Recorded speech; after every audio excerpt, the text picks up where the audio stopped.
Okay, God bless you, Dios te bendiga, bienvenido a nuestro tercera parte, pienso que es desde que comenzamos este año. This is the third part, I believe, since we started back up this side of the summer sabbatical of the Holy series and our continuance.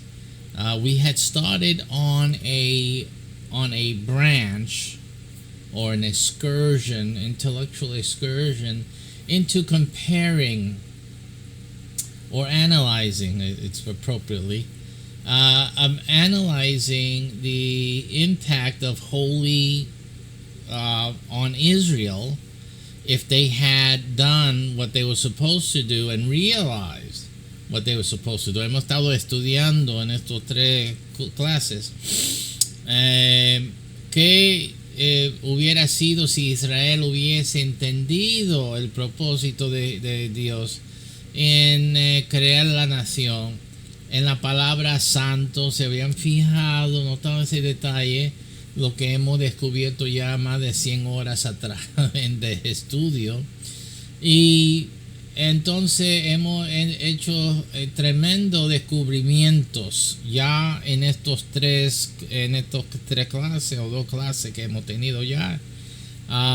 Y hoy día continuamos en otro ángulo, en otra comparación. So today we're going to continue in another direction, another analysis. We've been doing education, the history of education. So let's go into this. Today we're going to do the history of atheism.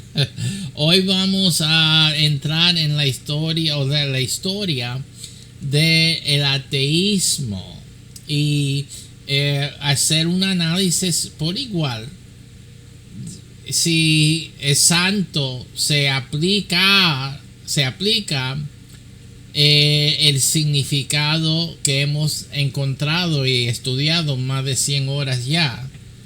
¿Qué impacto hubiera tenido sobre el ateísmo? So we're studying, what we're going to look at today is the impact, just like we did on education. If holy was taken the way we have been discovering that it should have been for these past 100+ hours, if holy was taken in the right way, and of course then Torah, what would be the impact on atheism? Okay, so we're going to do that. Now I do that, and before I get started, we have a special conference open. I haven't promoted this. It's not something that I'm really like going crazy promoting and all that, because people, people the way they are. So I'm not wasting time anymore with a lot of people and trying to promote and convince hard-headed people to do anything. I'm not bothering. Simply, the truth is the truth. The sun shines. You want to go outside or you want to stay inside. It's up to you. So basically, that's what I'm doing. Yo no estoy promoviendo mucho estos días ya estos eventos, pero hay un evento, porque yo digo, la verdad, el sol del día, si quieres salir al sol o quedarte adentro, eso es yo no voy a vergar con mucha gente, tratar de comer. Nah, usted tiene el cerebro o no, ese es el problema que tú tienes. Yo hago y hablo y enseño. So vamos a tener una conferencia sobre el ateísmo. We're going to have the Atheism Beyond seminar. It's going to be held in New York City, October the 28th, from 8 to 11, something like that, or was it 7 to 10, 8 to 11? I have it posted around. And we're going to be talking about why atheism is dead now. Why atheism is now dead. I'm bringing this teaching also today almost as a preamble to that one in our perspective. But atheism is dead. And there's things that, like I was discussing last week, in last week's teaching, I had revealed where atheism came out. Where was the space created for atheism to rise? And I started that last week. So today we're going to continue. We're going to go into this as a focus. La semana pasada hemos hablado un poquito de cómo empezó el ateísmo, o sea, en los fallos de Israel, cómo dejó un hueco, ¿ves? En esos huecos, y que lo adoptó los cristianos también. Entonces hay huecos por doquiera, es un queso de Suiza ahí. Y en esos huecos es que se forjó el espacio para que empezara, que desarrollase, que tomara fuerza el ateísmo. Hoy vamos entonces a entrar más a este estudio, en este tema. Pero en octubre 28 tengo el evento en Nueva York para los que quieren ir. Es gratis, fíjate. So it's a free event. You want to go? Go. Come out to the sunlight and see the sunlight. And it's a free event. And I'm going to spill the beans. Now, it's not a religious thing. No va a ser algo. As a matter of fact, I'm agreeing with the atheists. You guys got to win. I'm going to show you that you won. And by learning the things that I'll be revealing to you, you can bring home the final win, boys and girls. So you need to be there. Again, if you want to come out in the sunshine to play. If you want to stay inside moping all the time, well, then that's up to you. Así que si quieres salir, yo te doy ateo, te doy el crédito merecido que ustedes merecen. So venga a asistir a esto para que descubran la manera de convencer a todos los cristianos de esa realidad. Ya tú tienes para ganar todo. Aquí te voy a dar la herramienta que tú necesitas para convencer a todos los cristianos. Okay, so I'm spilling the beans. Te estoy regalando estos secretos que todavía ustedes no han podido conectar los puntos para que estos cristianos que se mueven para. So I'm going to give you those things during this conference. Now you got to know that there's a caveat, right? You know, if you're intelligent, you know, this guy has something up his sleeve. Well, I don't have nothing up my sleeve, but there is another side to this coin. So that's going to be revealed at this seminar. And that's why if you're a Christian, you're a Bible believer, you believe in God, you also should be there, because there's things that you have gotten wrong for many years, depending how long you've been a Christian or a God believer. It doesn't matter really what religion you believe in. God, there's certain things that you have gotten wrong, and this is going to be educational for all of you. It will also empower you to once you understand understand where the atheist has they made a little, they gave you an opening. So there's a little opening there where you need to really understand that and really need to be able to engage that, because that's where the conversation is going to be headed. Okay, so by you attending Christian or God believer, theist, by you attending this seminar, you're going to be at the forefront of what will be the direction that the debate or the conversation, I like to say at this point, we don't need to debate any longer. Atheism is going to be dead, so there's no more debating. The simple thing is the conversation, where is it heading? So we're going to be at the forefront. Lo que tenemos aquí es lo adelantado en la conversación, no en el debate, porque lo estúpido van a siempre debatir, ¿ok?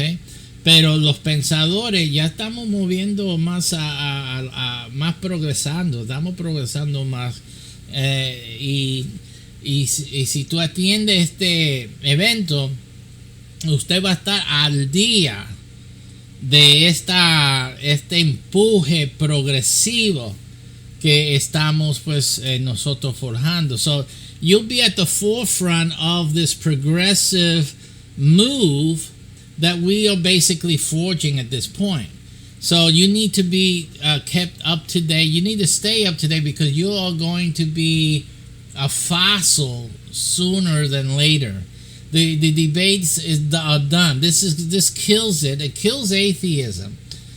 By the way, even if the atheist is winning something here, but they're also conceding, and atheism is dead. Okay, now so how is this possible? That's why I'm doing the event, and really, it's really limited even to those that hour and a half or 2 hours there, because I'll be talking also about the 343 initiative, something that if you're an atheist you should want to know about and also to participate in.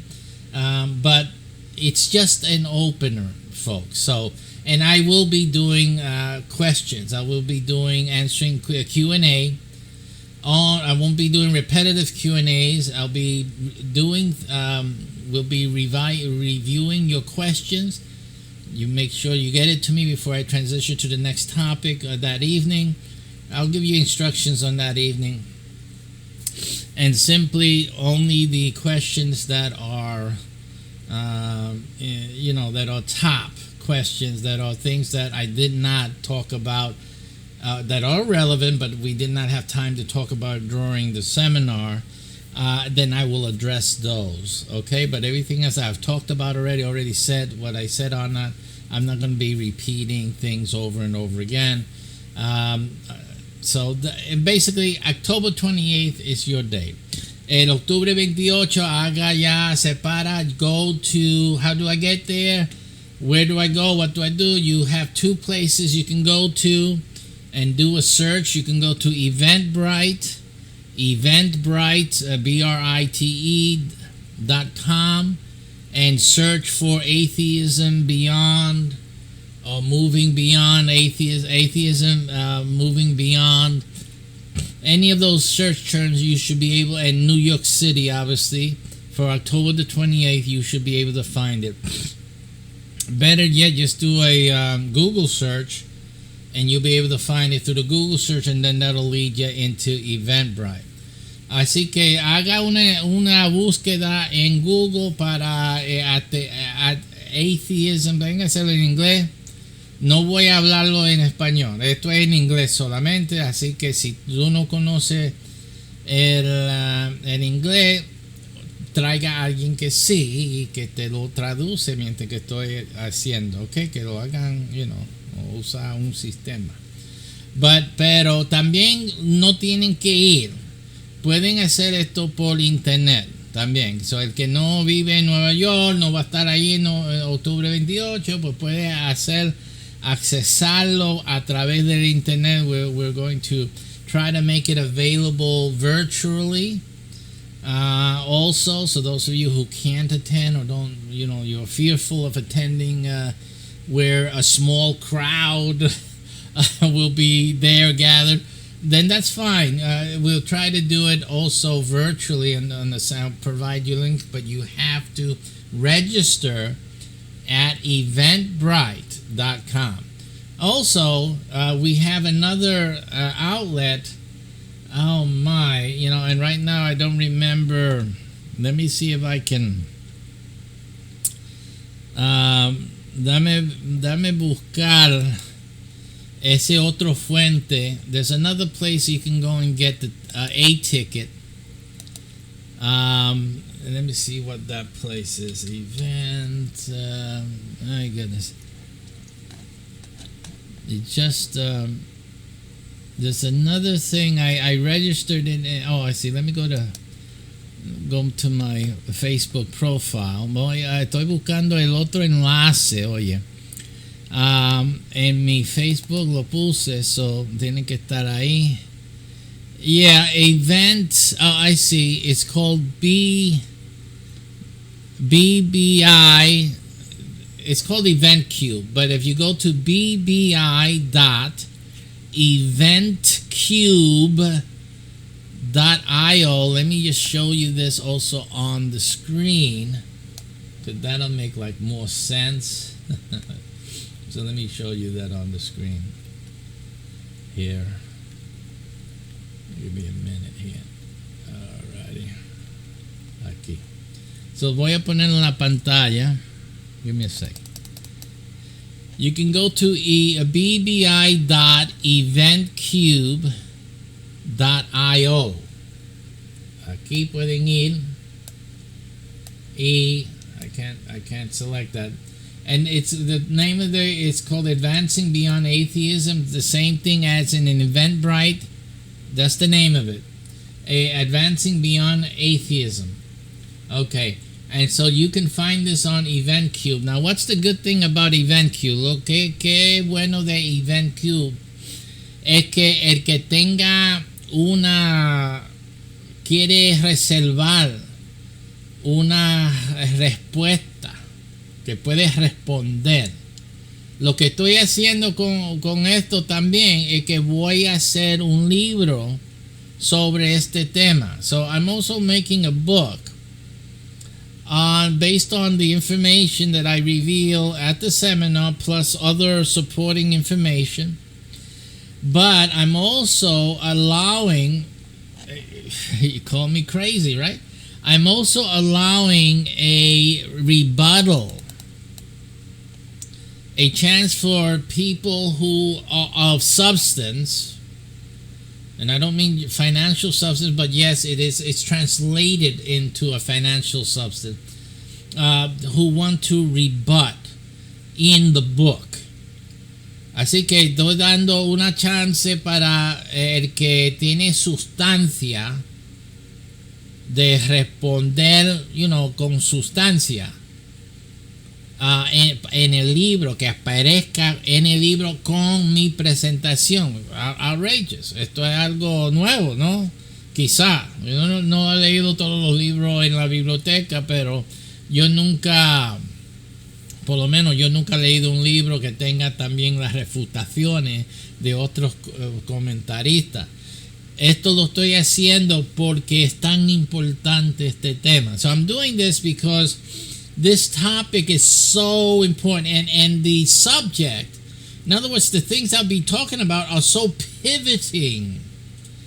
Estas son cosas tan de, ¿cómo se dice eso en español? Oye, que son tan claves a la discusión del ateísmo, a todo lo que plantea el ateísmo y el teísmo, o sea, los que creen en Dios, que he puesto una oportunidad para el comentario en que parezca también en el libro, para que todo el que coge el libro tenga la presentación y tenga otros puntos de vista, okay, en el mismo libro. Porque yo no tengo problema. I don't have a problem with having rebuttals right in the book. None. Why? Because the truth is what the truth is. The truth is the daylight. It's sun. Like right now, the light is coming in from the window here next to me. You can't deny it. You can try all you like. We can put some shade in a rebuttal. You can dim it. You think tú puedes rebajar mis comentarios con algo que tapa el sol del día. Pero al fin del día, mis comentarios y el punto que voy a traer es el día soleado, y no hay en realidad tapadera o confrontación a eso, solo que tú quieres cerrar los ojos. So I believe that the truth is a truth. You can try to hide from the truth and deny it, but it is what it is. So I don't have any fear of having rebuttal, and also as a pursuer of truth myself, people who truly seek for truth, they got me. They understand me. See? They say, this guy, he's right on the money. See, you guys don't look for truth, so you say, oh, what type of... You guys don't know because you yourself are dishonest to yourself. You're dishonest intellectually. But I am not. I look for truth, and I'm not afraid where that truth leads.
Ahí veo la que está en Eventbrite.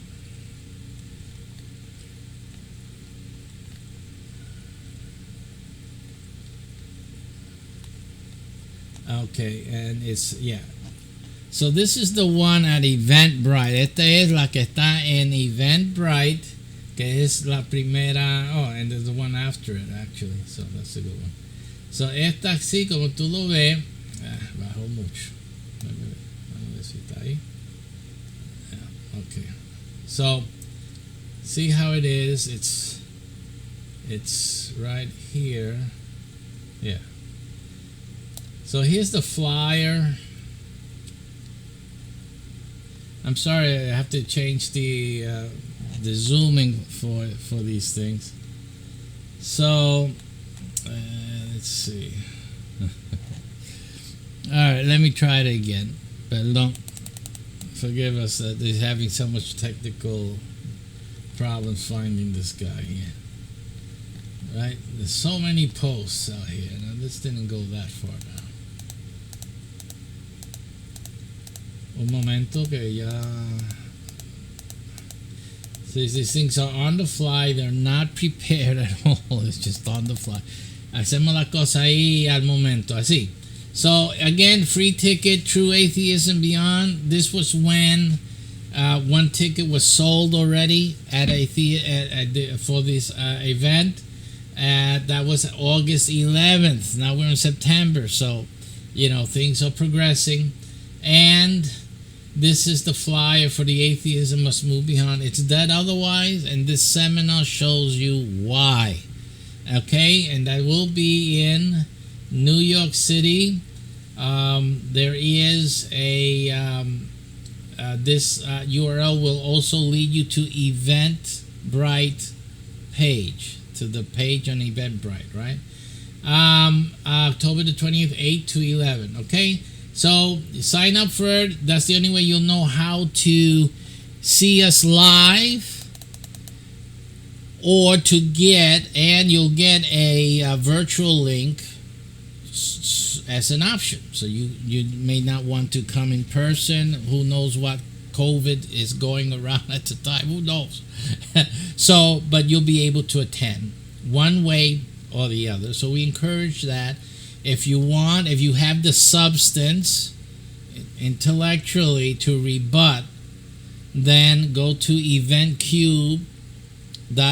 That's your mission in life, to debate me. So bbi.eventcube.io and purchase the ticket that gives you a spot in the book to rebut what I'm going to be talking about that evening. And so that'll give you, I have 100 tickets available for that, but it doesn't mean that 100 people need to do that.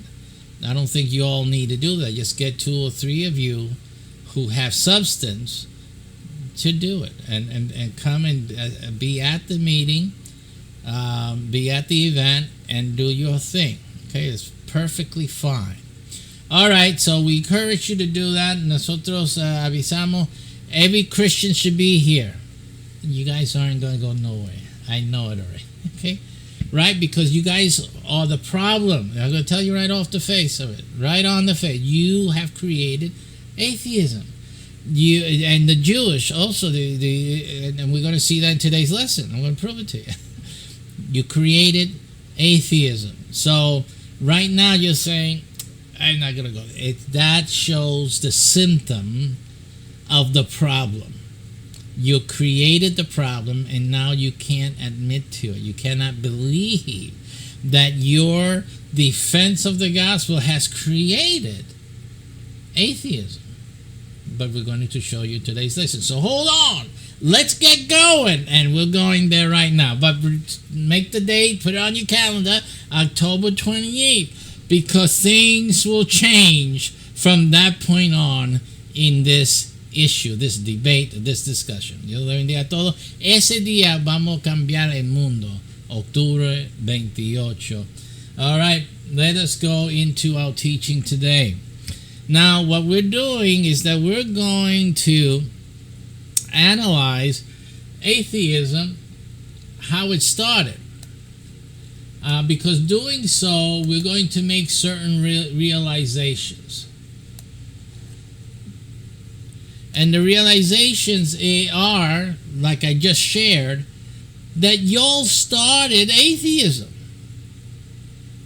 La realización que vamos a tener hoy, que ustedes van a tener, es que ustedes causaron que el ateísmo comenzara. So vamos a ver la prueba de eso, right? Again, this is still part of the Holy Series. This is another animal that we've been talking about for over 100 hours now. Nosotros hemos dado ya más de 100 horas de enseñanza sobre lo que es santo, lo que la definición en actualidad, realmente de la palabra santo, kadosh y kodesh. So we have seen already what this word means biblically, lo que Dios propuso. So we've seen, nosotros hemos visto lo que quiere decir la Biblia. So we've seen it in the Bible. And during these past 100 hours or so, And now, these last two Sundays or so, we've been talking about the history of education. Yeah, and before we broke for the summer, that final one was about the history. That's where we started this history of education, to compare the application of the term holy and its impact on that reality. So, and now today, we're going to look at the history of atheism. Vamos a ver hoy la historia del ateísmo, right? So let's look in here.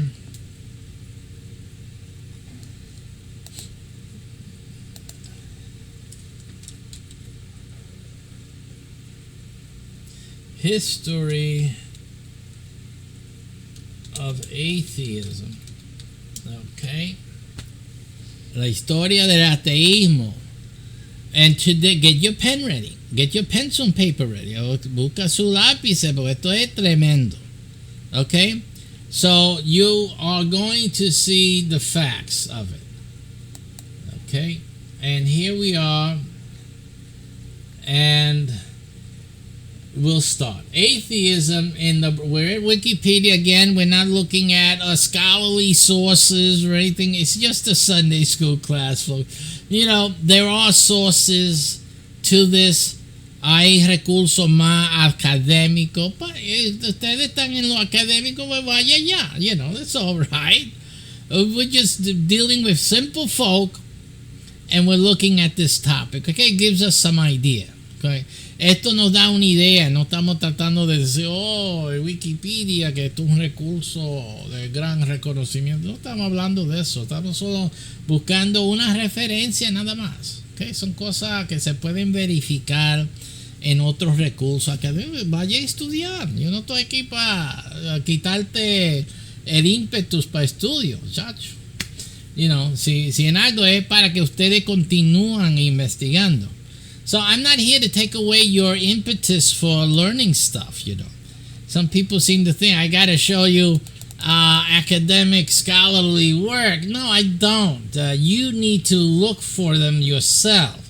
I'm here to give you some beginning so that you can look and say, wait a minute, this is something that I haven't heard about, or this is something I really didn't pay attention to. I passed by it, but I didn't focus on it. I ignored it because it was uncomfortable. Whatever. But I'm just bringing to light that there's something more that's out there, and that you need to look for. You need to look for it. You need to look for it because you can't be basing everything on what I say. Simply. And I've always taught that in our ministry. Yo siempre enseño a nuestro ministerio que ustedes tienen que investigar sus propias investigaciones.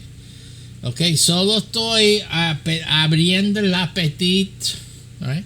Para que ustedes se den de cuenta que, mira, hay cosas que no ha pensado, like su iglesia, su fe, su creencia, su denominación no te ha expuesto a esta información, etcétera, etcétera. All right? El ímpetu siempre tiene que ser que usted individualmente busque más información. You know, the impetus always is that you look for more information, that you become a searcher of truth. I'm just modeling for you, okay? I'm just opening up the door, and then you guys go and look. Fine. All right, now, so let's get back to that. Atheism is an absence of belief in the existence of deities, right? That's today's definition. That's today's view.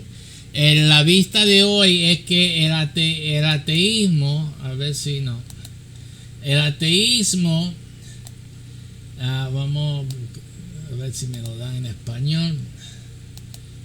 In Spanish. So, el ateísmo es una ausencia de creencia en la existencia de deidades, pero eso es la definición moderna. You know, that's another thing you guys need to remember, that when we're talking about, you know, understanding things, you can't go by today's definition, because like atheism didn't start today. it would be fine that if atheism started today, that we look at today's definition. And then everything makes sense. It's perfectly sense. But the fact is that atheism did not begin today. But you can't go by the definition of today. You got to be careful. A lot of mistakes are made. Muchos errores se hace cuando nosotros queremos definir las cosas del ayer con las definiciones de hoy. Y esto es un ejemplo. El ateísmo no empezó hoy. So no podemos basarnos a la definición de hoy a algo que empezó ayer. All right. So that's a key takeaway right here. You have to be careful. You didn't do that homework, then you're really sloppy. Oh my, you didn't make a conclusion, did you? You left the church? All right, you left your faith? Oh my goodness. What are you doing, man? Your sister is reckless. Así que hay gente que han dejado su fe por un error así. Nosotros, ustedes tienen que tener cuidado. Okay, tengan cuidado. You see, you can be easily deceived when you're sloppy that way. So don't do that. Be careful. Nosotros, la gente puede ser decepcionada cuando hacen esos errores. Esos son errores de descuido.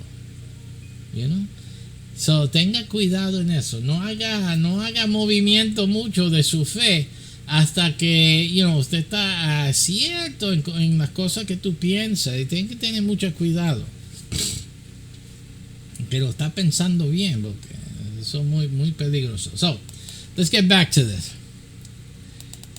In a narrower sense, atheism is specifically the position that there are no deities, and any statements to the contrary are false ones, which I don't see.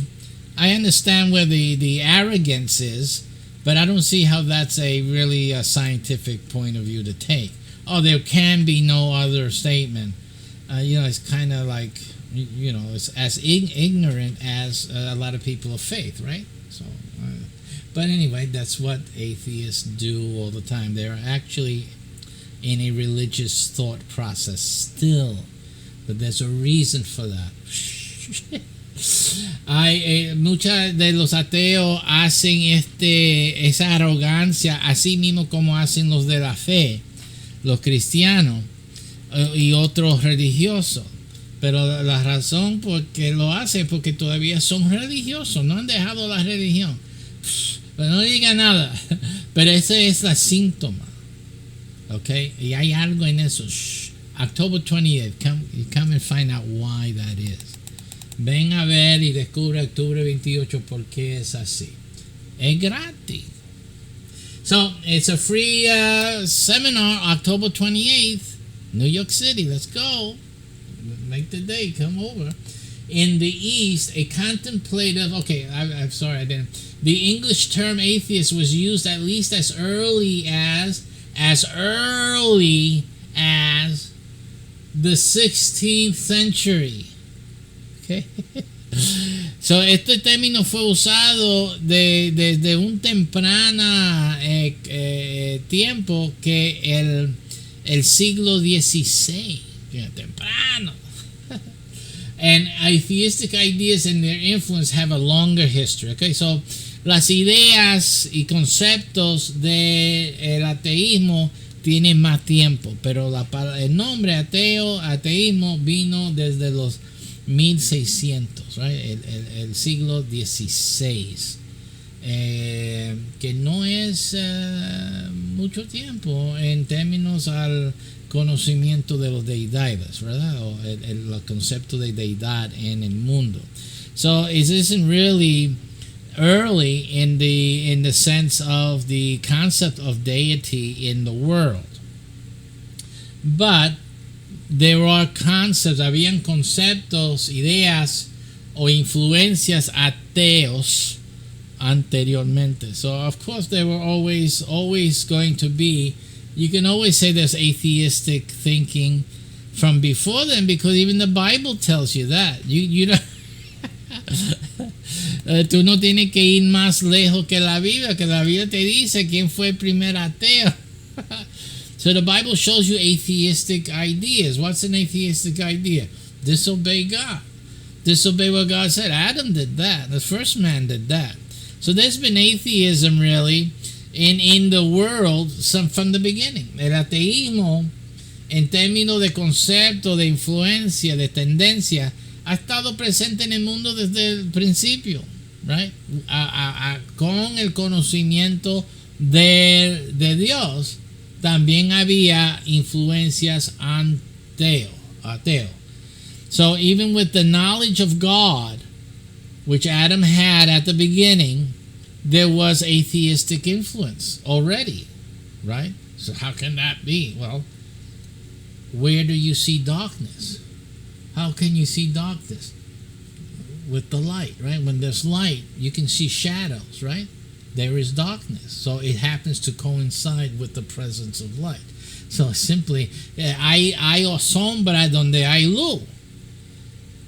¿Ve? La sombra, que son tinieblas, tienen coincidencia, son coincidentes con la presencia de luz.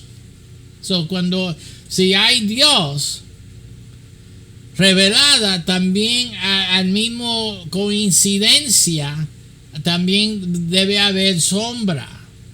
O sea, lugar para duda, porque eso es la naturaleza de las cosas físicas, de las cosas creadas, de esta realidad.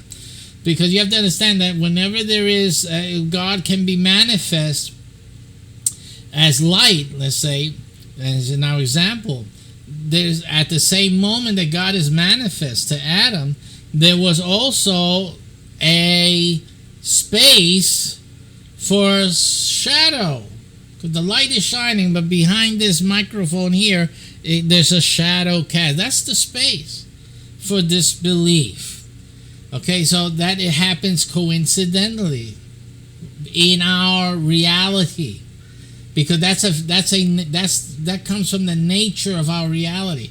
Eso viene de la naturaleza de nuestra realidad. So por eso se tiene ese efecto y la misma característica, also the same characteristics, las mismas características. ¿Sí? Había la verdad de Dios y algo ahí, un problema aquí, un problema allí en el jardín, otra voz. Sí, siempre hay algo. So we see that even in this outpouring of truth, outpouring of God in the Garden of Eden with Adam, there was something there. So it's the same degree even. You can see comparing light and in the sunlight. You know, I'm looking outside here. It's brilliant sun out here in Florida. And, you know, there's a table outside. And guess what? There's shadow. Amazing. It's 12 o'clock. So there should be no shadows. But yet, there is a shadow underneath this table there. For whatever, the southern, the sun is now more south. But the fact that the table will block some of the sun. It's just the reality of existence. That's what it is. And so that's always going to be. And the same holds true with the knowledge of God, the truth of God. Lo mismo sucede con la verdad de Dios, el conocimiento de Dios. Eso es lo que se ve. So, no es cosa extraña que había un contravoz a la voz de Dios en el universo. So it's nothing to be shocked by that there was a counter voice in the reality of the universe. Not shocking. It should be expected because it is the nature of the universe to have shadows. Okay, porque es la naturaleza del universo tener sombras, porque hay luz. All right. And the shadows come about because there is light. Light is what is. Darkness isn't a thing. Darkness does not exist. It is not an existential element. There's nothing that is darkness. Okay?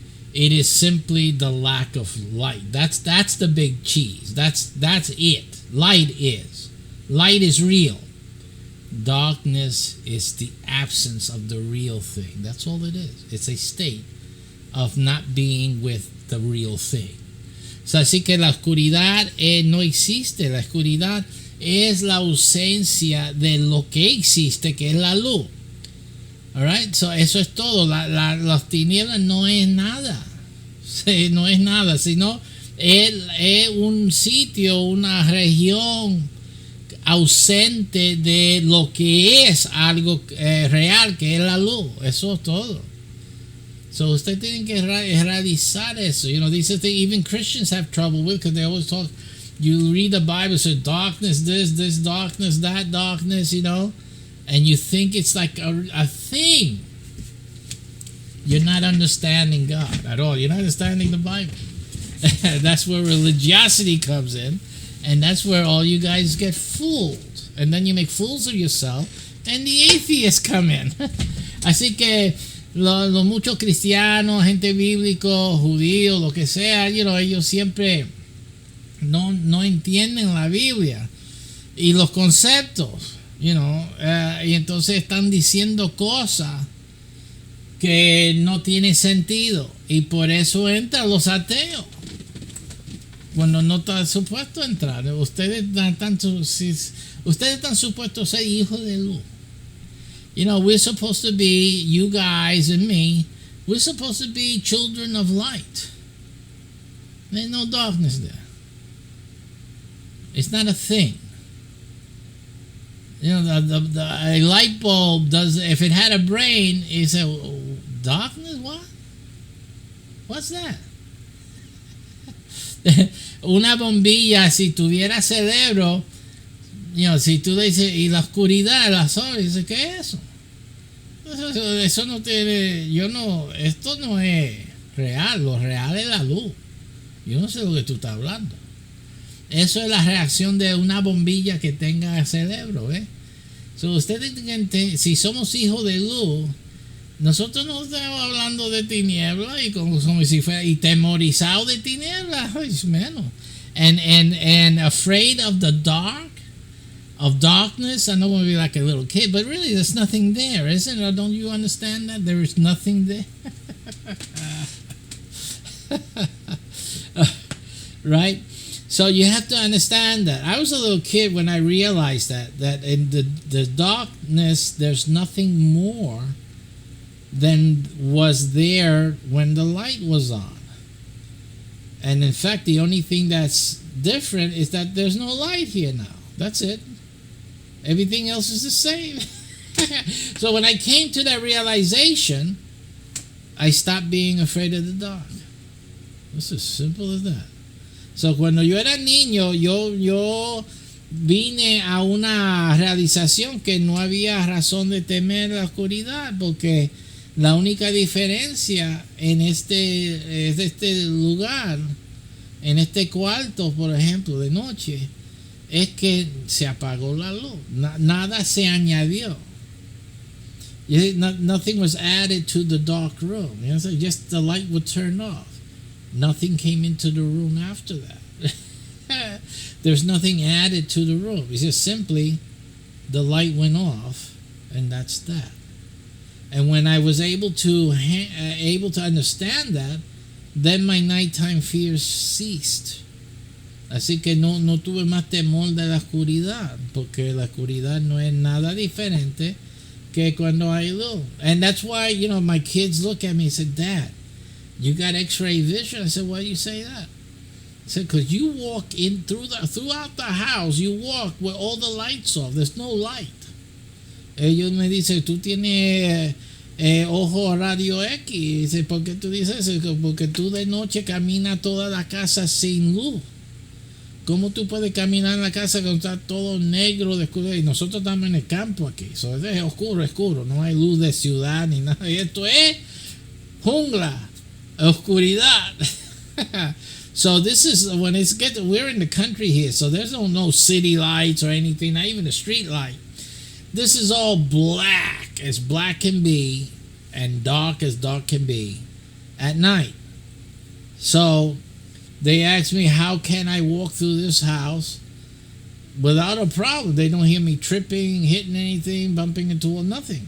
And I go from my bedroom, and I'll go through the living room, through the dining room, into the kitchen, to the refrigerator, and I get water because we have the water dispenser at the refrigerator. I do all that in pure darkness, and then I walk back. Así que yo camino por el camino de mi cuarto dormitorio, camino por el cuarto de vivienda, ¿no? de la sala, y voy por el comedor, right? El otro cuarto de comedor donde cena, y entonces entro a la cocina y voy, la nevera está al otro lado de la cocina, y voy para la refrigeradora a sacar agua porque el agua sale por el dispensador ahí. Y después de eso, todo en oscuridad, todo, no hay luz en nada. Y entonces después que cojo el agua, entonces vuelvo el viaje otra vez, sin tropezar, sin dar golpes, sin nada.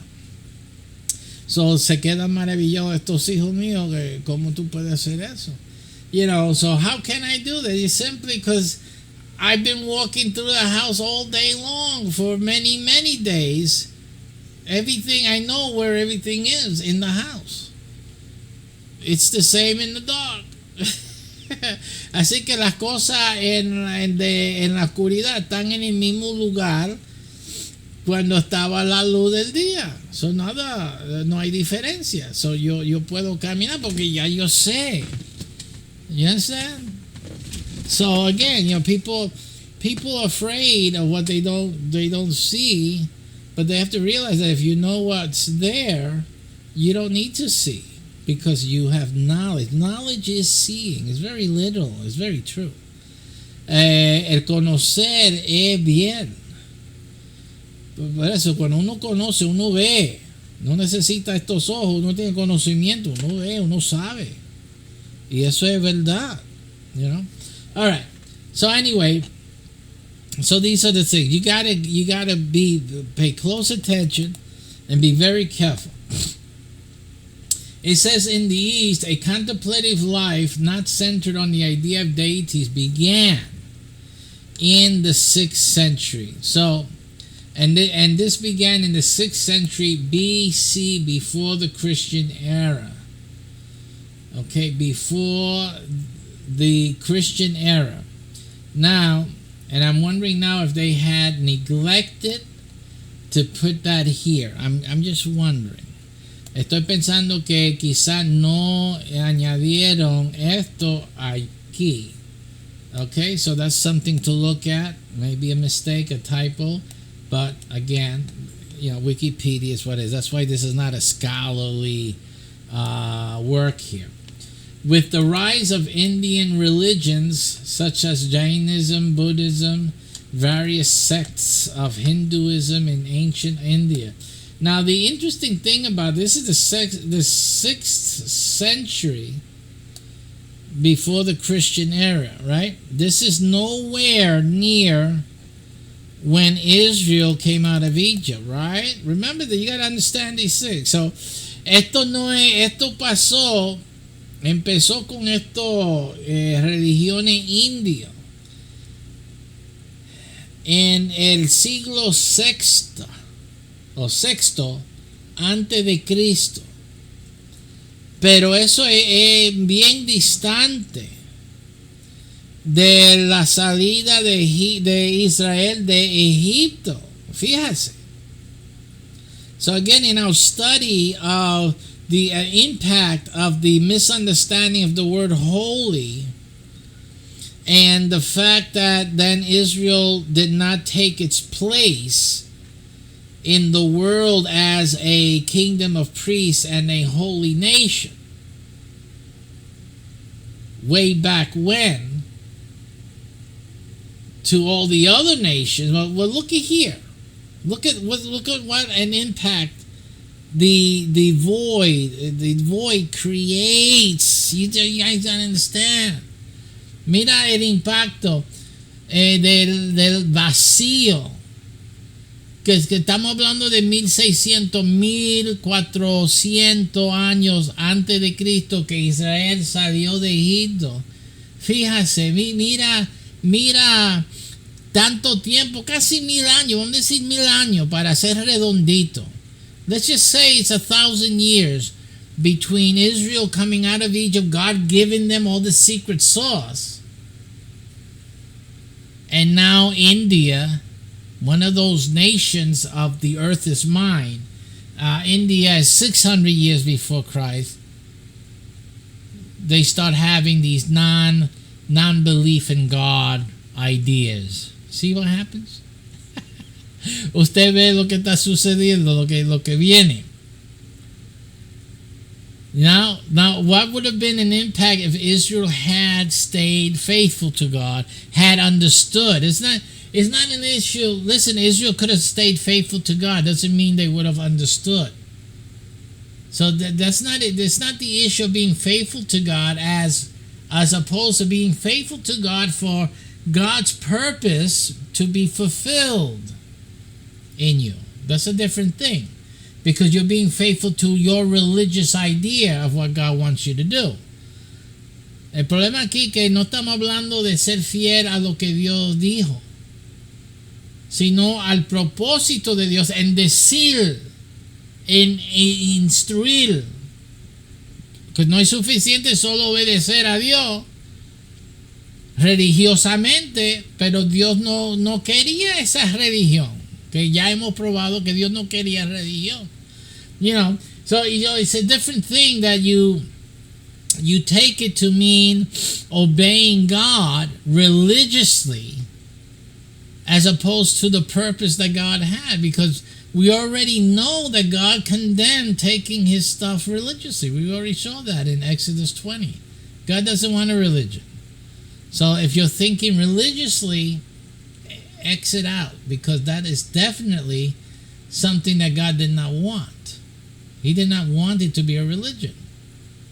Él no quería que sea una religión. Y hay ideas que tú tienes que son religiosos. There's ideas that you have. A lot of people with Torah, just to start off, we can go to Christians and everyone else.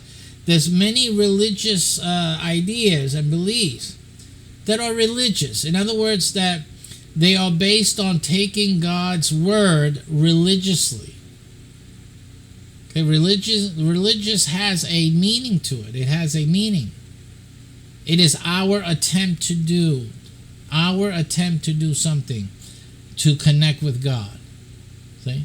So that means that it's our opinion, our perspective, our effort.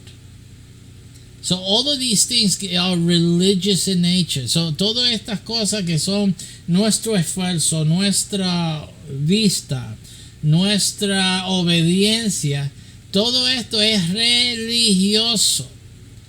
Okay, which wouldn't be a problem if that's what God wanted. Right? No hubiera sido eso un problema si eso es lo que Dios quería. Pero vemos en Éxodo 20 que eso es lo que Dios condena eso. Dios no quería eso. So we see in Exodus 20 that God didn't want that at all. So obviously it wasn't supposed to be taken religiously. And now with these previous teachings here of recent transmission, we've seen good evidence and probability that obviously not being a religion, it was supposed to be educational. It was supposed to be academic, cognitive. Que esto tenía que haber sido, hemos visto la evidencia en los últimos clases que hemos tenido, que esto estaba supuesto ser académico, intelectual, que tenía que ser educativo, cognoscitivo, no religioso. So, tenemos que eliminar lo religioso para ver lo que hay en realidad. Porque el cambiar todo esto en religión es lo que destruye todo el paisaje, toda la eficacia.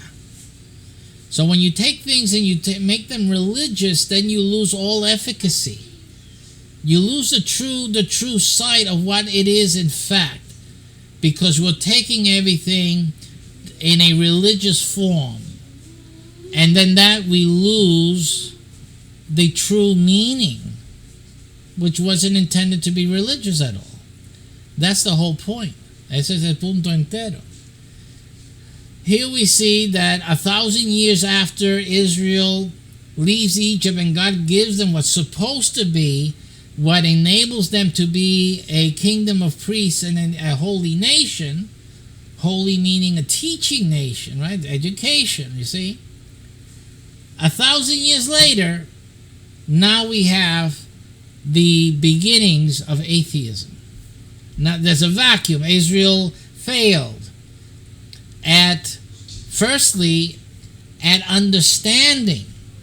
So Israel fracasó, falló en entendiendo lo que Dios quería o lo que Dios entendía, lo que Dios propuso. Y entonces fallaron pues en el cumplimiento de la obediencia religiosa. So, no solamente, no era suficiente que no entendiesen lo que Dios quería, pero arriba de eso, ni tampoco en los religiosos podían ser fieles. Ni en los religiosos, qué cosa, ¿no? So we see here that they failed not only in the original and the central core purpose that God had with Torah and with creating the nation brand new just at the right time, but we see also that even they took it religiously and even they couldn't fulfill with that. So that's sad. That's really sad. Right. And why couldn't Israel at least be faithful like other nations are faithful to their religion? Think about this. Now I'm going to get you guys. This is it right here. This is certain evidence. Because all the other nations were faithful to their deities for eons. Había otras naciones fieles a sus religiones por millares de años. Y aquí vemos a Israel que no puede ser ni fiel a la religión que le fuera otorgado. ¿Qué pasa? So we have Israel here can't even be faithful to the religion of the God that takes them out of Egypt, out of slavery, gives them a license on new life and a free life. Defends them from Pharaoh, gets them across the Red or the Dead Sea, whatever. Gets them to a new land, gives it to them. They have to fight for it, but still. And they still can't even at least go to church on Sunday. I mean that facetiously. Of course, they couldn't go to church on Saturday. They couldn't keep the Sabbath. They couldn't do the basic religious adherence that other nations could do. And the other nations are false. They're false gods. Yet they're able to be faithful more than Israel could with the true God. Come on. What does that show you? I know you guys don't realize it. That's the issue that we're talking about. Ustedes no entienden lo que están viendo. Pero lo que tú estás viendo es que no tenían la base de religión. O sea que lo que Dios le dio no era religión en sí. Tenía otra calidad. Era deficiente. Era deficiente al respecto de la calidad de religión que podía causar fidelidad, como se ve en las demás naciones que permanecieron fieles a sus religiones por mucho tiempo, y hasta esas religiones duran hasta el día de hoy. Todavía hay budismo, fíjate. ¿Entiendes? Pero vemos que en Israel no podían. ¿Por qué no podían? mantenerse fiel. So why couldn't they stay faithful to their religious practice? I mean, what's the issue with that? The issue with that is that they didn't have, their religions weren't replaced with another. That's as simple I'm going to make it right now, because that's all you guys can understand right now. I'm being very frank and very true with you. They did not have another religion. That's the reason they always was falling back to their old religions, because there was something missing. That religious thing was not there. Había algo religioso que no estaba en lo que Dios le había dado. Ellos estaban tratando de ser fiel a esta religión, pero había algo careciente que ellos entonces buscaban en las religiones de otras naciones, porque esas naciones sí tenían religiones ahí fuertes, oye, ¿sí? Que aún Israel, teniendo el Dios verdadero, se buscaba, porque eso es la atracción de religión. Because this is the attraction to religion. What God gave to Israel was not. And the proof of that was that they were always looking at the other nations and seeking what they had. The religions of old, the religions that they had a quality that the God's Torah religion, well, let's look at it that way, God's Torahric religion didn't have. And as in the format of a religious, of a satisfying religious experience, Israel didn't have it in God's Torahric religion. Of course, God didn't give them a religion. That's the problem. They took it as a religion. They try to make it work as a religion, but it doesn't work as a religion, because it isn't. It wasn't purposed to be a religion. Entonces, eso era el problema de Israel, que ellos trataron de hacer de lo que Jehová le dio una religión, pero no es religión. Dios lo dijo, no haga estatua, no es religión. So Dios le estaba diciendo que esto no es religión, no lo haga, no lo ve como las demás religiones, porque no es religión. Esto es la verdad. See? So God was telling him that this is the truth. This is not a religion, and this is where the mistake was made. You see, and it's shown through the word holy. Again, assuming that it was that God was using in the same way that the other nations were using. Why? Why is a God going to introduce new things to Israel and yet use the old words? And important words like holy. We already did this hundreds of hours ago. Nosotros ya estudiamos esto del Kodesh 100 horas antes, y hemos visto que Dios está trayendo cosas nuevas a Israel, y ¿por qué va a usar una palabra vieja o una palabra de origen pagano? Pero vemos que Dios demostró nueva definición o clarificación. Dios lo clarificó. Eso lo vimos 100 años atrás, 100 horas atrás en este estudio. So we saw 100 hours ago in this study, we show how God showed that holy doesn't mean exactly what you guys are thinking in your head. Like that's one perspective, but the reality of holiness is this, and he shows it. But it doesn't sink in the head, because again, they go by the old tradition, the definition. They went by today's definition. Same mistake. If people make it all the time, it is a common mistake. So don't sit there saying it can't be so. Ridiculous, man. It is so common that it happened. It was commonplace, and it happened to Israel. Right? And so we've been spending 100 hours showing it to you. And now we see more evidence of the deficiency in their religious experience that caused them to be unfaithful. As God said, you're unfaithful. Because that's the way they see it. Porque eso es la manera que ellos lo verían, que son infieles a Dios, a su religión, pero nunca era religión. See, but even then, but you say, well, then why did God say they were unfaithful, that they committed adultery? Because that's what you got to understand. The sin is what you think it is. If you're thinking that you're doing adultery, against God, then that's what you're doing because you think it. So of course, I'm going to do this. I'm going to turn this cap because that's adultery against God. So if I'm doing it because I think that this is adultery against God, then that's what I'm doing. You see, it goes by what you think you're doing. El pecado es lo que tú piensas que es.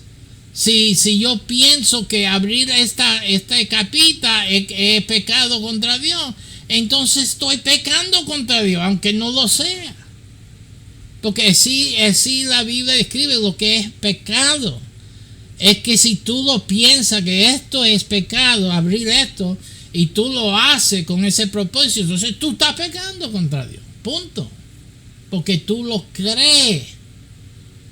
Esa es tu relación, tu perspectiva, y estás pecando. Alright, so that's the reality of it. You guys need to understand. The same thing about darkness and light. Some people think darkness is a real thing. It isn't. But if you're going to have that perspective, then it's real to you. And you speak like that. You can create teaching and dogma based on darkness. This is darkness. No, like it's a thing. When it isn't. Así que si tú vas a pensar de oscuridad y tiniebla como es algo real, que esto es algo físico, esa oscuridad, que esto es lo otro, entonces tú vas a creer eso, entonces tú lo crees. Es real para ti, aunque no lo sea en la realidad. See? And that because es tu conciencia. Because this goes by your conscience. If you're believing that this is a real thing or it's a sin against God, and you do it, then aren't you now not doing something against God? See? Even though it isn't, but you did it to do something against the person. It's like somebody's trying to do something to hurt you, and let's say they fling something out, in order to hurt you. But it doesn't hurt you. But the fact is they did that to hurt you. That's what they wanted to do. This is an issue of law, isn't it? That's what your motive, your intent. Because the same way, if you didn't intend to hurt somebody and they got hurt, that changes the case, doesn't it? It changes the charge. Because you didn't intend, right? As opposed that you intended to kill somebody, let's say. That's attempted murder, even though you flew sugar at them. But it's proven that you intended to kill them. That's attempted murder. Doesn't matter that the sugar won't kill him. I mean, a good lawyer will get the charges reduced, but legally, this attempted murder. Así que, esa es la cosa, que si alguien te trata de matar con azúcar, y es probarlo y ellos confiesan, yo traté de matarlo con azúcar, y eso es el homicidio, ¿cómo se dice? Attempted, tratado. Es un cargo. Tú trataste de matarlo, aunque eso no iba a matar a nadie, pero tu intención fue matarlo y confesaste. Y no te pasa que se sabe que tú querías matar a fulano. Usaste azúcar, pensaba que era otra cosa. Todavía el cargo es a tratar de asesinar a esa persona. Punto. No importa que tú eres estúpido y usaste azúcar en vez de algo explosivo. So you gotta understand that. You thought it was an explosive thing to kill that other guy. You didn't, and you're stupid. You're an idiot. However, it's still attempted murder. So you have to understand how that works. This sin works the same way. So that was it. They took it as a religion. Because we can look at it that way ourselves. Podemos mirarlo así mismo nosotros. Ellos lo tomaron como religión, pero porque no eran fieles a su religión. Tú lo vas a tener como religión, pues sea fiel. Pero eran infieles todavía. Lo que Dios está diciendo, ustedes son infieles aún a la religión que ustedes están tratando de tener. Porque esa es la capacidad que tuvieron. See, that's the capacity you had, was that this was a religion, and you still can't even be faithful to the religion. So you've committed adultery against me because that was in your heart. That's what God is talking about. It's not a statement of divine fact. You see, that that doesn't establish that God gave them a religion, to put it simply. But that's what they had with God. That's what they had with God. And so those are the terms.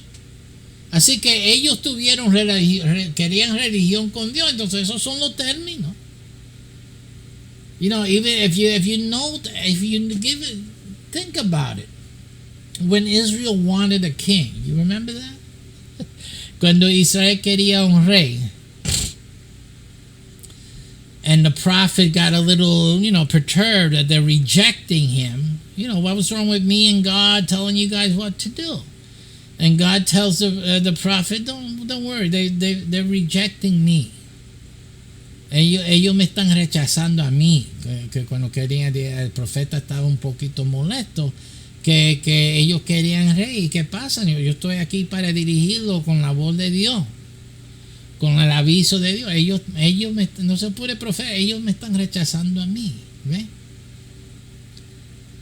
So you have to understand that that's what they did, but God already told them that they would have a king.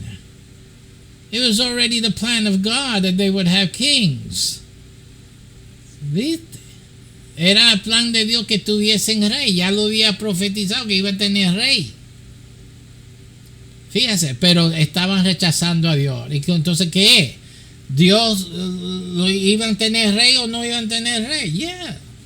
Iban a tener rey. Pero lo que estaban haciendo ahí, su corazón, era rechazando a Dios. Punto. So you have to understand how God works. God had already told them in Torah that they would have kings. They would have a king. Yet, when they demanded a king, God said, they're rejecting me. It's like, what is it then? It's both. Because that's what they were doing in their hearts. Their hearts. So it doesn't matter that God was planning to give them a king and putting a king. Doesn't matter. What matters was what their attitude was with the situation. They were the dummies, they didn't know, but still their attitude, what was in their heart, it was against God. See, so that doesn't change that.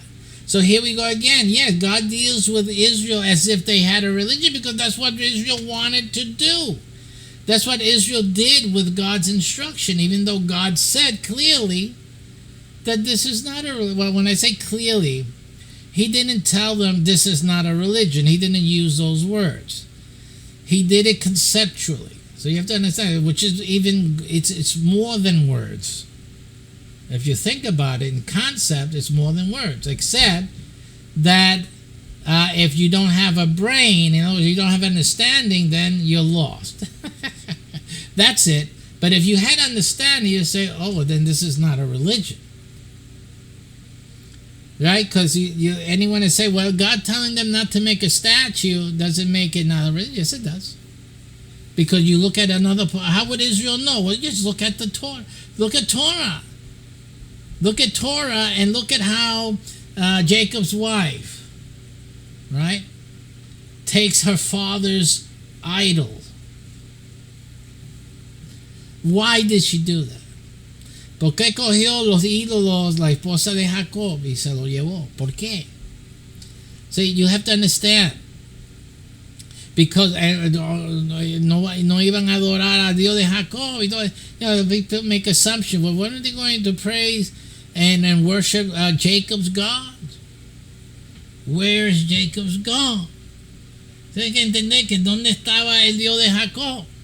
Ese es el problema. See? And a few other instances in the Old Testament where what God are you talking about? Where is your God? I don't see your God. That is the issue, ladies and gentlemen. Because if you don't have the idol, you don't got a God. You don't have a religion. You have to understand that was the social communicatives symbol of religionhood, of having a religion, was the idol. Without that, God is not with you. Así que si tú no tuvieras, tú tienes que tener que en esos días, en la cultura antigua, teniendo el estatua era tener religión. Sin eso tú no tenías religión, tú no tenías Dios. Era como decir 2 y 2 son 4, estatua y tú eres religioso. 2 y 2 son 4, no hay estatua, tú no eres religioso. So it's paramount to being an atheist in those days, not having an idol. What happened? You don't believe in God? That was it. So en esos tiempos no tener una estatua era decir que tú eras ateo, eso así te consideraba. So tú tienes que entender que cuando Dios le dice no haga estatua, and God tells them no statue here in Exodus 20, you have to understand. He's telling them no religion. This is not a religion. So if it's not a religion, what is it? It's the truth. It's knowledge that develops intellectualism, that develops wisdom. Esto es conocimiento. Si no es religión, ¿qué es? Eso es conocimiento. Es enseñanza, es santo. Es enseñanza que desarrolla inteligencia, que desarrolla en sabiduría. Eso es lo que eso es. So that's the thing. See, you have a religious mind. You can't see this because you're trying to frame everything into a religious framework. And that's the mistake. The same mistake they made, it's the same mistake that you tend to do. Maybe if you've been listening and watching these videos, these 100 hours, maybe right now you're now learning something. Now you're seeing. Now you can see. So now you shall know the truth. He didn't say you shall know the religion better. Cristo dijo que conocerá la verdad, no dijo conocerá la religión mejor. Y la verdad os hará libre. And the truth shall set you free. Set you free from what? From religiosity. De los religiosos, porque todos los demás son religiones. Todos los demás son religiosos. You have to understand the context in which he's saying that, because everybody is in religion. Everybody has religious thinking. So if you're getting set free, it's from the religious thinking. Right? Because the religious thinking is the epitome of what sin is all about. Eso es pecado. No, es ser libre de pecado, pero es que la religión es lo que te hace pecar. Hello. La religión es pecado. Porque todas las religiones no eran religión para Jehová o establecido de Jehová. Y aún la religión judía no es lo que Dios estableció, no. Dios dijo no religión. So, the religious thing is where education was back in the day. You have to understand this. We did the history of education. What was before education? Church. Religion. Hello. That was the knowledge of the day. La religión era el conocimiento de los tiempos antiguos, no era educación. So, cuando Dios está confrontando las cosas, lo falso, está confrontando la religión, no educación, las religiones en totalidad. Y dijo a Israel que no hiciera religión, pero lo hicieron. Y eso fue el error, porque no fue dado como religión. It wasn't given to them as a religion. It didn't have that certain quality that religions have and share that make them perpetually and faithful, even for people to be faithful to. And you can look at it. So, no, you just have something to repeat, something to remember, and the liturgy. There was liturgy, so that was, you say that what makes the religion. But again, you have the issue that if it was just an issue of liturgy and repetition, then what's the problem here? Si era un problema, si era una circunstancia de repetición de liturgia, entonces ¿cuál es el problema? See, I don't want to disagree with those who say, yeah, it was a religion, but then where is the saliencies of the religion? In other words, the other nations were faithful to their religions. There was nothing in them, false gods, nothing to expect. Just simply the religion of their country, their nation. And that endured. Why couldn't Israel do the same? And my point is, they weren't given the same. It was not the same. They tried to make it the same. They tried to conduct themselves in the same fashion, but it wasn't the same. Essentially, it wasn't the same. And there were problems. Now, we can go into another area here of focus, which we won't do, which is where Israel, the Jews had to refute certain learnings, understandings that developed also within Israel. That happened too, see? And these are the things that weaken their religious cohesiveness. Because again, they were looking at this as a religion, but yet certain things were happening. But those things show you that there was more to it than what a religion would have had. This is what caused problems. Taking God's Torah and making the religion from it created certain problems.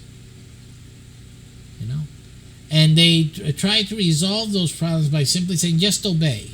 A lot of organizations, even today, you say, obey. Solo obedece y no habrá problema. See? So that's a cure for everything, for stupidity, right? Because you can be stupid. The leaders can be stupid. They can be in error, but you have to obey, so that means everything's okay.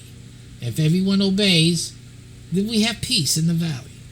Si todo el mundo obedece, pues entonces hay paz, right? So eso fue la solución de los líderes de los judíos de Israel cuando los sacerdotes, cuando eliminaron las otras maneras de entender el Torah, que había causado algunos problemas. Eso, la solución era eliminar eso, y por eso tú tienes doctrina hoy de los judíos que no se espiritualiza la escritura. So for those reasons that the Torah created certain problems for Israel because they were interpreting, or they were allowing certain understandings, which we will call, let's just call them now, for ease of conceptual absorption or transmission. We'll call them spiritualizing scripture, because I know that's something that a lot of people can, connect with. And so that's why the Jews today, for example, but they started that long ago, condemned the spiritualization of scripture, of Torah, to eliminate those problems. Okay. So see again, so that shows you that Torah was conducive in nature to other considerations. They solved it by eliminating those other considerations altogether. Somewhat, because then some of the rabbis give their opinion, and they go near an ebb flow of reaching a little bit and pulling in, some tenuous reaching towards that in their explanations. Okay. Hay judíos que tratan de alcanzar atenuadamente, si se dice en español, pero tratan de alcanzar ciertas ideas y aplicarlo a su entendimiento y a la enseñanza que tienen sobre la escritura. Ellos escriben sus comentarios, y entonces no es solamente lo que dice Torah, sino que hay cosas que hay que explicar. El Torah se extiende. Lo que pasa es que el Torah se está extendiendo a esos campos, pero no pueden permitir porque no hay entendimiento, right? And that's why they cut it out. There's no understanding, and the people get flustered. They get the wild ideas, and then they start, right? So it creates different things. It's the same problem Jesus had when he was here, right? What happened? Oh, this guy has a different teaching here. Where do you get that from? Sí, cuando vino Jesús era el problema también. Los judíos vienen con otras cosas. Es extraño como enseña con autoridad, eso sí. You know, Jesus, they saw, they felt, they perceived that he spoke with great authority, but also the things he said were a little bit perturbing in certain areas. You know, Nicodemus had to come at night. You know, what the, you know, what, WT hell? You know, what the hell? You say, what does this mean? I'm being facetious, but I'm trying to speak, you know, your level. There's somebody out there saying, you know what I'm talking about. God's talking to you, by the way. Sí, es que esto causó problemas. Definitely gave Jesus a lot of room to come in and look at all that happened after Jesus, right? Whoa! But Jesus came in and like the door, the tomb. When the tomb opened, it opened, okay? Cuando la tumba abrió, se abrió sí de gana. Oye, porque mira lo que pasó después. Okay, porque lo que Dios le dio a Israel no era religioso. Because what God gave to Israel wasn't religion. It was what Jesus said, the truth. Lo que Jesús dijo es lo que Dios dio, la verdad. Okay. So let's get into it. You see the impact, see the effect. So you have the 6th century before the Christian era. So we can say that if Israel had been faithful to what it was supposed to do, you wouldn't have had atheism or these ideas of atheism. And that I can tell you right off the bat. Right off the bat.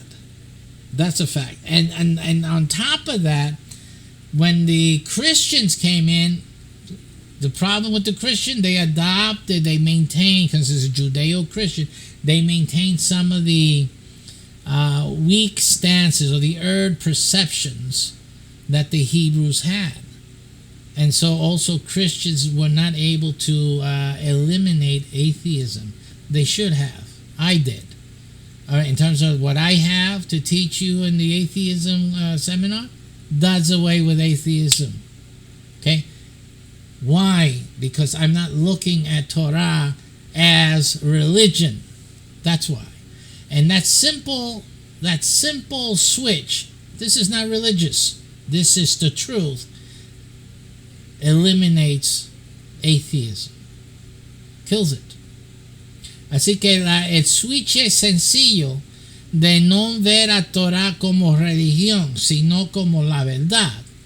Es lo que ha hecho que yo puedo matar al ateísmo, no al ateo, al ateísmo. Porque no puede estar el ateísmo cuando lo que Dios dijo es verdad. cuando el Torah es verdad, no religión, you see? So, yeah, a lot of the atheistic stance is on the religious aspects of what the Bible and Torah are supposedly portending. Okay, so that's where they get their energy from. And as long as the Christian continues repeating the same errors, the more energy and more space are you giving to the atheistic ideas. Okay, so we have here, let's see, within the Astika Orthodox schools of Hindu philosophy, the Samkhya and the early Mimamsa school did not accept a created deity in their respective systems. And again, there was no one to teach them. There was no holy nation to teach them otherwise. Why wouldn't they? There was no holy nation to teach them any truth. So they developed their own truths. See? Philosophical atheist thought began to appear in Europe and Asia in the 6th or 5th century before the Christian era, same time. Again, the development of the mind, education. Remember? You see how these states coincide? Different areas of the world, yet they're coinciding the development of human thinking in absentia to Israel being what they're supposed to be. So, con la ausencia de Israel, siendo lo que estaba supuesto a ser, vemos que en todas partes del mundo la mente se está desarrollando sin Israel siendo la mayor influencia y enseñanza de verdad en el mundo. Eso es lo que estamos viendo, las mismas fechas. Okay, so now we have that in the Story of Civilization by Will Durant, explained that certain pygmy tribes found in Africa were observed to have no identifiable cults or rites. There were no totems, no deities, no spirits. Now, what's missing here, I'm going to tell you something that's missing here that's important. And that is, were there no totems because they preferred to make something else? Or there were no totems because that was not something they could do? That's a missing aspect. You know, when you're reading stuff, you have to ask questions. Cuando tú estás leyendo cosas, tú tienes que preguntarte, no, estos pygmy, no me pone esto en español. El pensamiento comenzó a aparecer en Europa y Asia en el siglo VI. Will Durant, en su La historia de la civilización, explicó que se observó que ciertas tribus pigmeas encontradas en África no tenían cultos o ritos identificables. No había tótems, right? Que son los palos hechos, las figuras, dioses, deidades hechos en los palos. Entonces la cosa es que lo que aquí nos está diciendo es que si en realidad, si estos tribus tenían la tecnología, o sea, la conciencia de crear cosas así. Eso no se ve. Si no se está diciendo, pues no tenían. Así que eran ateos entonces. No, pues quizás no tenían la capacidad. Y sin ofender a nuestros seres hermanos, seres humanos. Sin ofenderlos. No es un trato de poner a gente abajo. Sino la realidad quizás que no sabían hacer esa cosa. No entendían, aún para, como decir, para celebrar deidad en esa forma. So you also have to understand that maybe they didn't understand things to that degree that required totem development as in totems. Maybe they had a different way of thinking. Maybe they had limited capacity. When I say that with all due respect, to our brethren, and I say that as some fellow human beings, respectfully.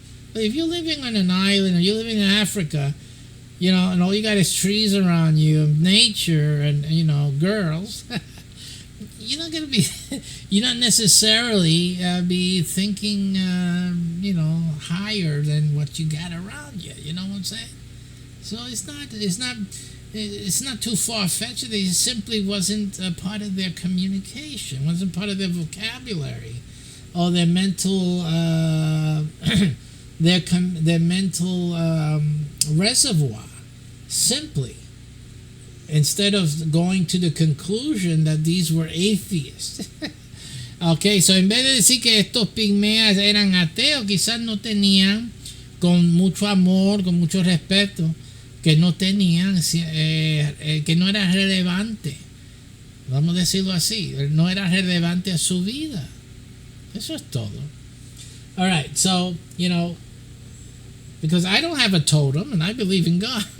I mean, if someone would find my remains and they'll see, this guy didn't have any totems, he doesn't have a cross on his neck, he had no religion. They would say that about me too, right? But look at me, I'm here. But it's the same thing. These pygmies, you don't know what their developed concept was, if they even had one. Well, that's a reality. Maybe they were so separate from other tribes, from outside influence, that they basically, didn't have any cause to or impetus to think anything. And it's simply, and the Bible, just to explain this also, the Bible doesn't require it. La Biblia no requiere que estos pigmeas reconocieran a Dios. Ese no es requisito. Actually, the Bible says that all that is required is their natural conscience. That's it. La Biblia dice que solo se requiere la conciencia. Eso es todo. And that's a determinant of if they're sinning or not. And that's how God is going to judge people according to that. That's what the Bible teaches. So then what is the Bible saying? What is God saying? That basically, that it goes by your conscience, regardless of what religion you develop. Because again, it's not about religion. See, that's another point. It goes to my point, that God is not looking at religion. Eso comprueba que Dios no está mirando la religión, está mirando la conciencia. Eso es todo. So, in terms of, so what is God do? These pygmies didn't have a religion. And I say, good. That's exactly what God wanted. You still, see, these are not arguments against God. These are arguments against man and his religions. But not against God. God of the Bible makes himself very clear. Says you religious folks want to turn everything into religion. He's not being religious. He's being very clear, and those verses tell you. If God was religious, there's no way he's going to judge a man by his conscience. Yet that's what the Bible says. Si Dios era religioso, no hubiera un texto en la Biblia que dice que Dios juzgará los que no tienen religión, no tienen fe por su conciencia. Pero Dios lo dice. ¿Por qué? Porque Dios es justo. Porque esto no es de religión. Okay? Esto es de la verdad. Eso lo que comprueba más que nada. So that's the very absolute confirming truth more than anything else. Because that is the underlying truth. That's why God, being a just God, he doesn't condemn anyone who's not Christian. It's not based on that, is it? It's based on their conscience at the end of the day. Right? It wasn't religiously, the guy next to Jesus on a cross couldn't be saved. Religiosamente, el pillo, el ladrón que murió al lado de Cristo en la cruz, no podía ser salvo porque no se bautizó. Tiene que bautizarse para ser salvo. Hay que, he had to be baptized. If you're not baptized, you can't be saved. That's the religious teaching, right? Yet, the guy on the cross next to Jesus, he was saying, that same day will be with me in paradise. Go, go fish.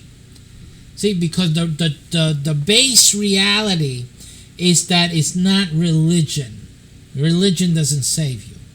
It's the truth that sets you free. La religión no te salva, eso es lo que está enseñando la palabra. Es la verdad que te hace libre, punto. And that's the bottom line. That's the black and white. Eso es lo negro y lo blanco. Lo demás cosas son aspectos religiosos. You know, to what degree they help, to what degree they defer, divert from the truth, that's the problem. It's really how much does religion divert a person away from the truth. That's the problem here. El problema aquí es cuánto, a qué nivel la religión divierte el alma de la verdad de Dios. Eso es la pregunta.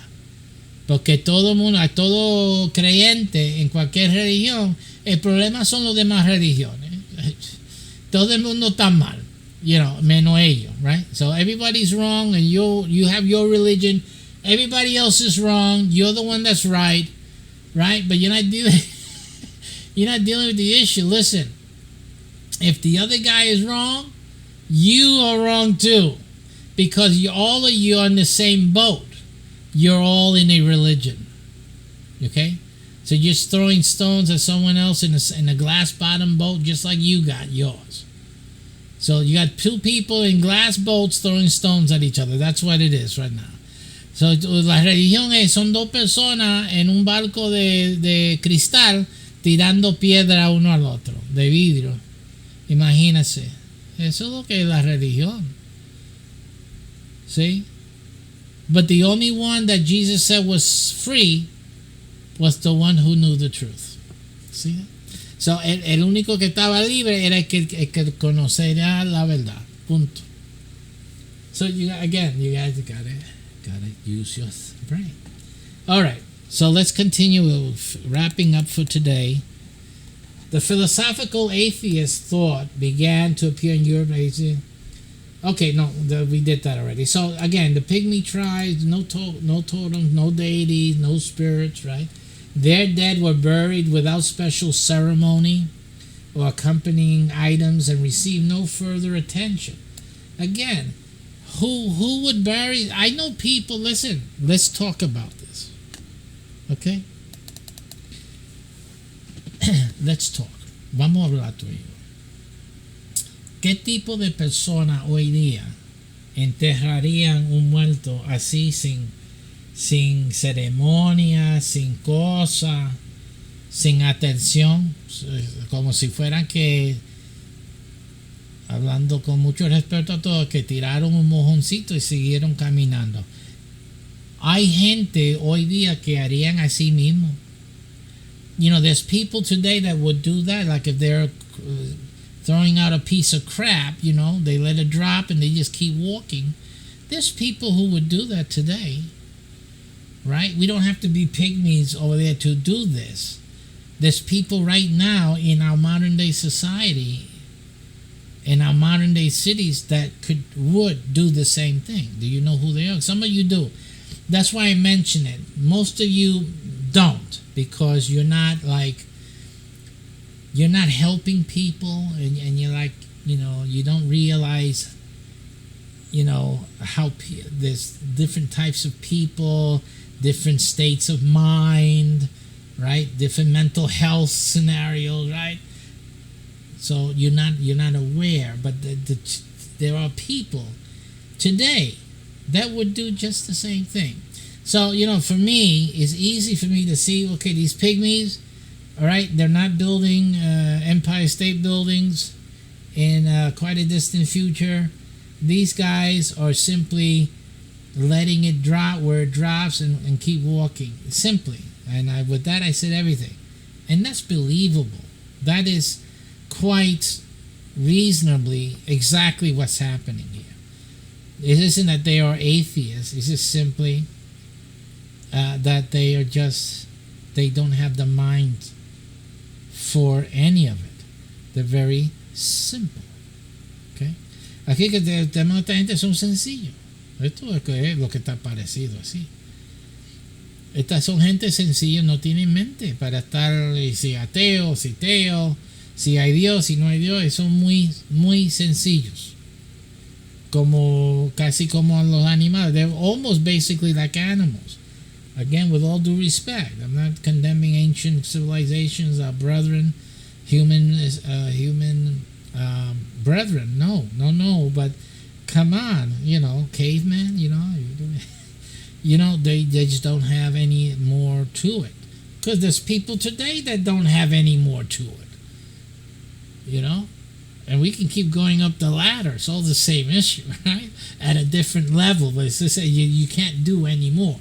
You're simply on that rung of the ladder. It's simple like that. Come on. He who hath an ear, let him hear what the Spirit speaks to the church. Okay? El que tiene oído para oír, que oiga lo que el Espíritu está diciendo. Entienda. ¿Sí? So cada uno va a su nivel y ahí se quedó estoqueado ya. Esto ni se montaron en la escalera. Everyone goes up to their level on the ladder. These guys, these pygmies, they didn't even bother with the ladder. What the? They just kept walking. There was something there. I don't know. Did you see that? Did you see something? I don't know. I just keep walking. I'm going to eat. That's it. This is simple. This is not complicated here. Okay. All right. So this doesn't really establish atheism. It just establishes, lack of thinking and lack of knowledge. It's simply what we will call today stupidity, but there's at their level of development. It's simple. Esto es solamente un nivel de desarrollo mental y no tienen mucho. So if you want to regard these guys as atheists, then you go right ahead. Maybe it does fit. If the shoe fits, then wear. I don't have a problem. Si quieren ustedes reclamar que estos son ateos originales, pues vaya, pues eso, si el zapato cabe, pues te sirve, pues entonces. All right, so etymology. Let's go into etymology. Basically, it's meaning that it's godless. Atheism in the early ancient Greek, atheos, meaning godless, without God. It was first used as a term of censure, roughly meaning ungodly and impious. A term of censure, meaning that it was to say it nicely, it was critical. Criticism. It's more like a condemnation, more like a curse word. That you're damning, that you're damned, you're an atheist. Right? So basically it was almost a damning thing. Same thing can be said about Christian. The word Christian as well had its negative meaning in the beginning. In the 5th century BCE, the word began to indicate more deliberate and active godlessness in the sense of severing relation with the gods or denying the gods. Obviously was a big deal, especially before the Christian era. Así que en estos tiempos antes, 5 siglos antes de la era cristiana, la palabra ateo indicaba algo más deliberate o intencional de dejar a servir los dioses y negando a los dioses. Eso era algo bien fuerte, ¿no? Ser ateo, algo muy contra sociedad, contra la nación, contra lo común, ¿no?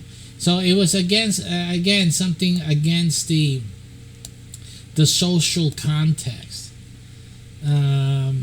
So we have more of the same.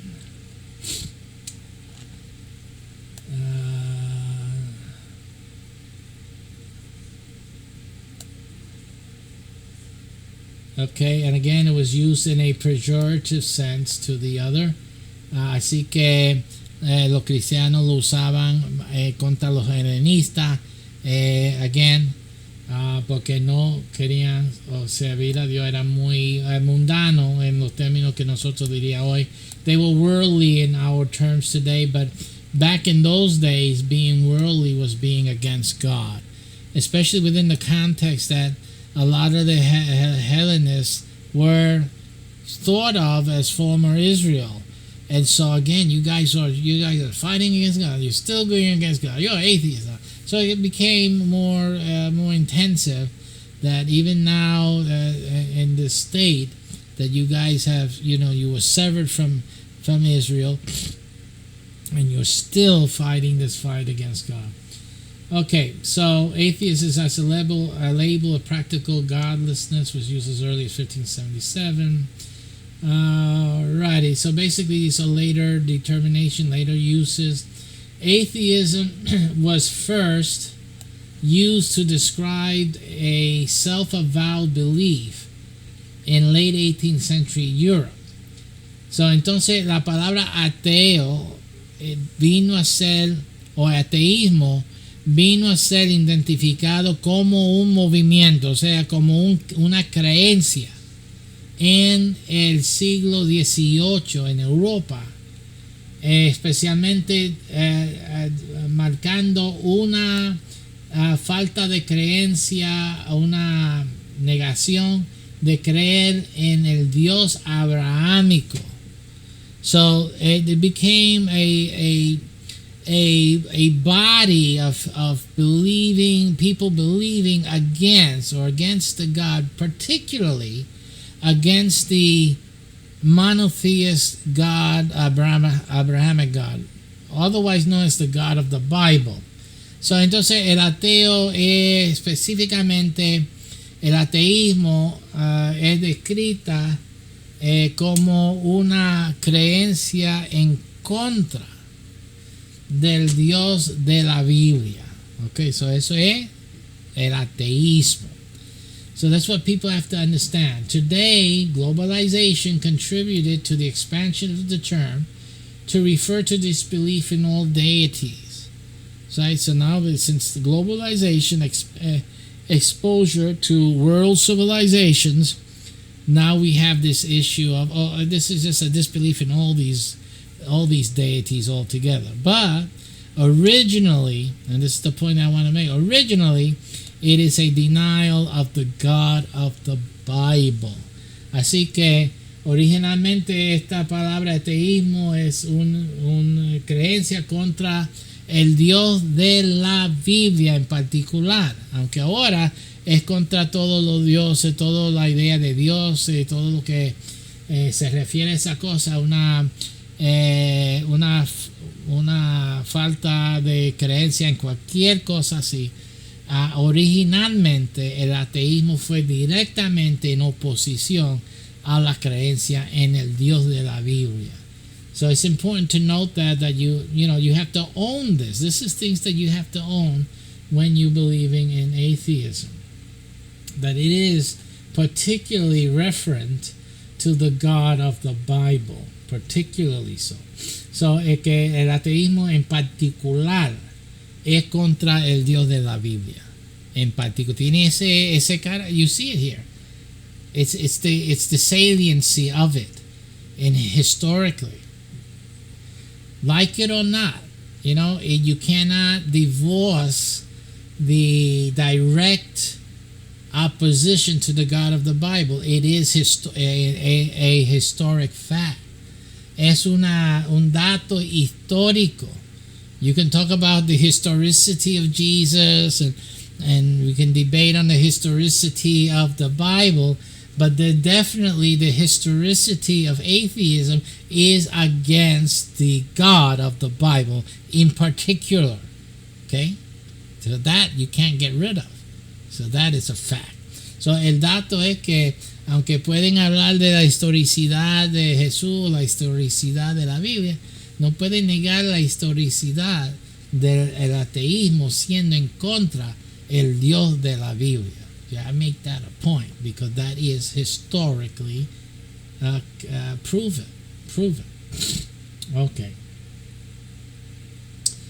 All right. So again, we got to finish this now, and I'm sure next week we are going to keep exploring atheism and these atheistic ideas. La semana que viene vamos a seguir explorando estas ideas ateos y como resultante de la falta de Israel como reino de sacerdote y nación santa. So vamos a analizar esto más la semana que viene. Retornemos a eso. So we'll continue this next week. We're going to go into more on how the absence of Israel as a kingdom of priests and a holy nation created all of this. All of this would have been wiped out. Okay? Now, I'm not going to give you the sauce, the secret sauce, because that's for October 28th, New York City. Mark down the date. October 28th, go to Eventbrite or go to eventcube.io, eventbrite.com, and reserve your ticket free to the Atheism, Moving Beyond Atheism seminar. It is an eye-opener. The atheists got a big win here. You guys need to hear it. It's just a little detail that you guys went over. And the Christians need to hear this too. Los cristianos deben de estar ahí también para oír este importante seminario. The only time I'm giving it this year, so you have to come and listen to it, to get it, to be at the front of something. This seminar is going to change the direction of this debate, of this discussion. So you're either there, you're going to miss it, the beginning. Okay? And that will be something you'll be sorely sorry you did, because you're soon going to be a dinosaur in the debate, Christian or atheist, both of y'all. Okay, así que cristiano o ateo van a estar fuera de debate después de octubre 28, porque de octubre 28 el debate cambia. Take care and God bless you.